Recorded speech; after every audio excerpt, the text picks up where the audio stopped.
বন্ধুরা, welcome to my channel. এখন কথা বলবো মোহনবাগানের ম্যাচ নিয়ে। লিস্টনের গোলেই মান বাঁচল। আগোছালো ফুটবল খেলেও জয়ে ফিরল মোহনবাগান। আগের দু ম্যাচ জিততে পারেনি মোহনবাগান।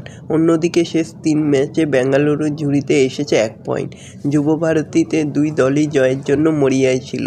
দুই দলই আগ্রাসী ফুটবল খেলার চেষ্টা করে।